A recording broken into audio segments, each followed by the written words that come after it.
Hello, friends. It's Chapo. What why Medicare for Bernie All has is. a certain advantage that, I mean, they always bitch about him being a broken record. Man, that's his fucking strength. That's how it works. Yeah. That's what I gotta Medicare for All is say, good for. That's why trying Jeremy to fucking... Corbyn, very nice man. But have you guys ever seen like any of his speeches? Sure. Yeah, like the Glastonbury one. Glastonbury That one one's fun. pretty good. But also there's does this thing every once in a while where he's like, so my line on Jez was always like, the best Jez speeches are ones where you can forget that he's a vegetarian. Because sometimes he goes into this spiel that he really liked. It was like, and every child can write a poem. And you're just like, shh, please shut up. I love you. That's so sweet. He but really have is you like a been 19th to Northern century England? utopian It is socialist. a fucking, it's Detroit, but full of less attractive people. He's like a fancy Fabian boy, just imagining future utopias. I know. Very H.G. He's Wells so sweet. character. Yeah. And he had the best of intentions. He really and he's did. been truly resilient, but like His team him combined with just like the fucking like shit hostility of the party, like they just were not able to convince people that labor could get the job done. I mean, there was a paradox built into the foundation of the Corbyn takeover that was going to undermine it eventually, and that is the only reason that the totally hegemonic Blairites nominated Corbyn for leadership in 2015 was because he was a joke. Yeah. Because he was someone no one took seriously. He was their Trump. And it was let's put him. and That'd be hilarious. it was a condescending favor. It's like, oh, let Jeremy have a turn on the pony. That'd be adorable. That'd be adorable. And then of course what happened Jeremy is can have a little because of the leadership. failure of Stole the pony, Blairism, and he ran because off of with the pony. because of the failure of Blairism, I mean, it is really analogous to our situation, is that they underestimated because they didn't realize the degree to which the system was totally undermined by its failures and the degree to which people were willing for anything different. And so this goofy little guy became the vessel for the hope of everybody who was alienated by Blairism, just the way that Trump became the vessel for everybody who was alienated by conventional politics. And so it totally took but what that meant is that once he's in power, he's still the guy that nobody took seriously. Yeah. And it's not just his politics that's why. And it's not just that they take him seriously.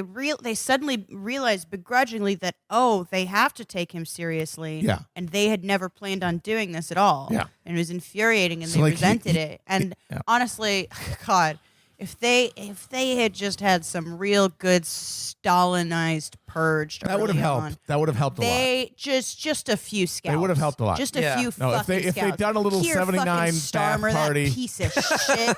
So from our conversations, I glean two things generally. One is that Jez's, inner circle, his team, had a lot of trouble corralling him and directing him in a way that Amber described. And interestingly, I hear much a similar thing about Bernie. The difference is Bernie actually has really good political instincts. Oh, yeah. Yeah. Like, let Bernie be Bernie would actually work. So, I just would we like to talk about my article? one quick thing to your point about Stalinist purges. I saw Nicholas Kristof the other day speaking about the UK election results, saying, like, look, there's a lot of differences. You don't draw too many lessons from like the experience of Corbyn. But don't draw too many lessons. Please don't learn anything. No, but what he said was, like, due to like the nature of the American system of government, like, should Bernie Sanders get the nomination, he won't be able to do, quote, Corbyn-like purges of the party. And I was just like, if only. Holy if shit. Only. He was like, oh my God, like that is the first thing he needs to do by any means necessary. Oh, Is yeah. fucking just I'm telling you, man, 79 bath party conference. open Half up of those you- windows. Half of you have to kill the other half. Yep. And that's- Gentlemen. as the famous, who's the robber baron who said, I can always pay one half of the Democratic Party to kill the other half. Or the poor. Well, I know that I'm updating it Oh, for right, yeah, our yeah. purposes. And that was the other thing, of course, that their national campaign operations were really screwed up by that division in the party.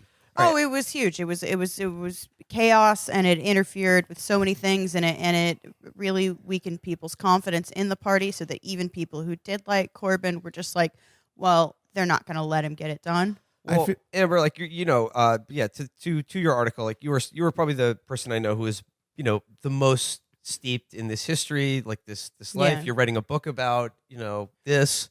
Yeah. Uh, My oh god, it's so awful. You're My in my proposal, I said, well, this is about the rise of post-democratic politics, post-Cold War, post-neoliberalism, and now it's kind of about the rise and fall, at least half. But we still got a shot. But like you spent the most amount of time there. You know the most amount of people there. You're like They're closer all to my this. friends. Yeah. We all hold hands. Yeah, you're the closest to this of any of us, and you had an article. They let you into their magic tree. When they cast spells. I told you not to talk about the magic tree on audio. So why don't you take us through this from your perspective? So I co-wrote something with Anton Yeager, who's a Jacobin editor, called Corbyn Lost, but Bernie Can Win. Basically, arguing that we have learned some things from this that are essential, because there are differences, but there are also some very similar obstacles. But I start out sort of talking about the Durham Miners Gala, which is like this huge celebration of the miners who no longer exist in the UK. The entire They've all been molested. The union was vested in a strike in '84 and '85, and it was kind of like a harbinger to the end of history. It was the last major defeat of social democratic politics, of labor politics in Europe. It's one of these world historic tragedies that I think they even haven't totally acknowledged. So 2 years ago, I went, and it was just like amazing. And by the way, hundreds of thousands. I think there's like 200,000 people are in this town called Durham, which is like, it has like a college and like, I don't know, a Top Shop. Like it's like it's huge. It's just so full of people, like full of people.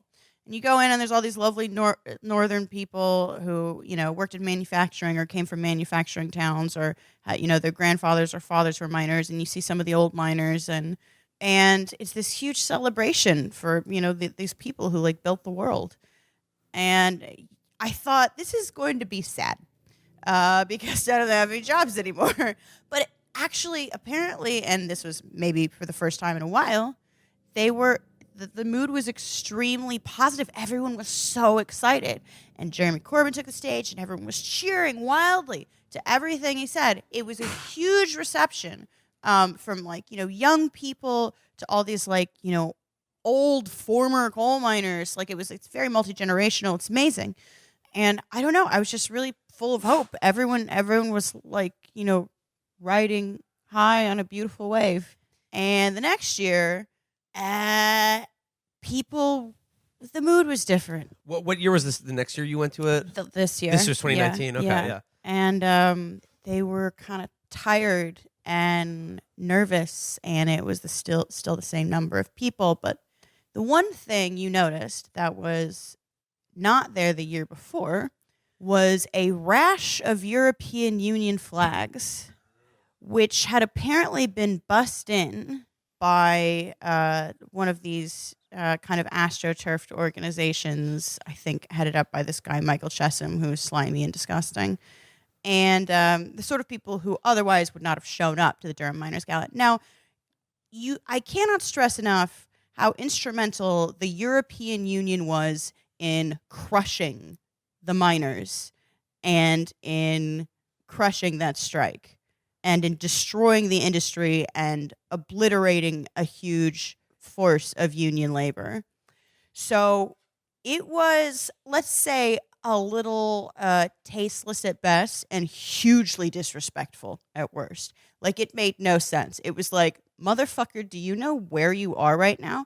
Even if you are like skeptical about leaving the European Union, read the room. It's like wearing a bloody Gooner jersey to Man City. Exactly. It was like a bad thing. And it was just like, oh no. That was the time when I'm like, this is about to go tits up. These people are kind of sucking the energy out of the room. But it's very sad. And basically, the moral of the story is that the party, no matter how good they were unable to convince enough people that they were ready, willing, and able to get the things done that only 2 years ago they really supported. So it's incredibly sad. It is. It's not one of these, oh, well, we can take this energy. No, it's sad. It was a defeat. And I don't know how long it will be before they get another chance. But now the people who have to save social democracy are the people who have never had it. It's us, folks. And that's a lot of pressure, but Bernie can win. Fuck it. Let's do it and be legends. Bernie, we are going to be bloody legends. We're going to be bloody legends. Now, I didn't put this in the article, but we have two advantages that, like, Corbyn didn't. One, and the Democratic Party has done a lot of this work for us. Bernie's not a Democrat. Damn fucking right he's not. That's like you should put that on his fucking bumper stickers. It is one Damn of his chief fucking advantages right as a it's not. candidate. Yes. You do not recognize, do you not understand in your pea brain Yeah. that to anybody who is not a MSNBC zombie, Yeah. that to not be a member of the Democratic Party is a huge advantage. Yeah. It's one of the most dog shit brands on the planet. He is not. He does not have like the stink and horror and betrayal of Blairism hanging around his neck, Yes. and that is amazing. That's like saying he's not a Boeing Supermax jet. But Amber, And the second one is he's not a nice man. And poor Jeremy Corbyn was a nice man. Oh, he's so who nice. who was like, well, we're all friends here. I'm going to form a cabinet of adversaries. Bernie's not going to do that. Bernie knows that liberals hate him. Yes, and he hates them. And he hates them. He and will he purge them welcomes immediately. their hatred. It's gonna So happen. he has those two advantages. Yes. He's going to show up to the fucking DNC with the fucking helmet full of grenades and just have everyone pass one around. Yeah. But then I have 4 reasons why Bernie could win. But just to your point about it's now on us, the people who have no experience of it, to save social democracy. This is something I realized, or like talking to people when we were on our European tour last year, and like all these people were coming out like from in Germany to like hang out with us and talk to us, and it was sort of like always weird. I was like, well, why are you interested in anything we have to say? And the thing they told us is that like look, we have this experience of socialism or like labor movement or like labor parties here, and we can sing all the old songs and stuff. And we're trying to rekindle the embers of like a fire that's gone out, and it's sort of like it feels kind of stale, or like the weight of the tradition of it sort of bears down on it. And what they said and what they see in us is that like because we're idiots, or at least speaking for myself personally, like coming to it like almost totally blind. Yeah. It's like we're trying to start a fire from scratch, which is like maybe harder, but it's also kind of more liberating in a way. It's harder, but also we don't have the baggage and the anxiety. We don't have the weight of dead generations weighing on our fucking brain. Yeah, there's nothing on our brains. Nothing here. It's We're empty. absolute We're free vapid and clear. What is it? Joyce said, history is a nightmare from which we're all trying to awake. Yeah. And like in America, we're just like, dude, I'm on that Ambien, dog. Like, I'm eating at night. I'm sleepwalking into my fucking car. But that's fun. So, but Amber though, But get into the. we do want to learn a little bit of things. Yeah. But let's get into. I don't want people to walk away from this episode feeling like they have to draw a warm bath and go down the street. No, but okay. So what are the Onward we positive march. things? What are the 4 reasons here? Okay.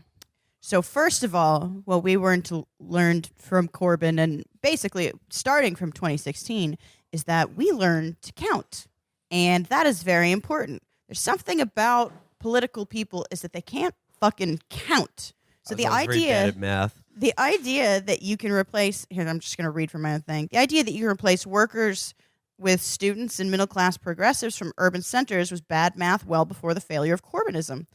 And perhaps the UK left would have avoided this mistake had they too been haunted by Chuck Schumer's famous last words, "For every blue-collar Democrat we lose in Western Pennsylvania, we will pick up 2 moderate Republicans in the suburbs of Philadelphia." And you can repeat that in Ohio, Illinois, and Wisconsin. For fuck's sake. I don't know. I feel like that is true that they gambled wrong, but they were kind of fucked because you could say they shouldn't have made the trade of working class for the urban the urban bourgeois or whatever. But the fact was, by 2019, if you let go of one, you're going to lose one of them, and that's going to fuck you no matter what. And they made a choice but it was like they were constrained because it's not I like think they they could made have the just wrong said, fuck choice. you. At the Right. very least, But if we they'd know said, that they "Fuck didn't you," make the right one.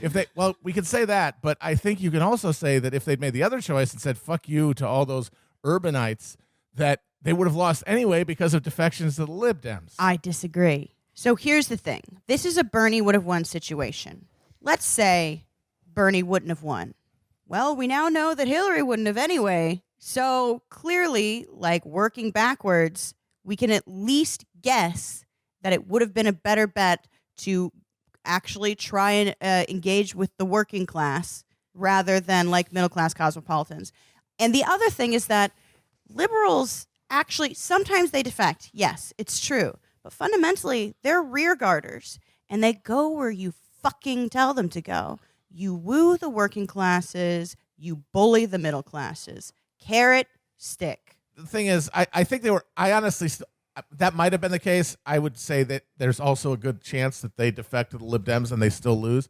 But I They'd think, lose some I for think sure. the argument would be, the argument really for the go to the north, go to the labor red wall and rebuild it argument is not anything to do with this election. I think they're fucked either way. Honestly, I don't think they would have won. Maybe not. They- but I they feel like loved they him would have 2 been. years They ago. would have been in just as much of a fucking. They pickle. loved him 2 years ago. But that they would have been positioned in a better spot to move from that defeat. But I honestly don't know if they could have won. It feels to me like a fucking Kobayashi Maru situation. We can agree that they would have been better off. Right? In the long term, yes. Yeah. I don't know what the medium term would have been, but I just feel like they were fucked because they'd established this coalition and Blairism had done this, and you can't just undo it overnight.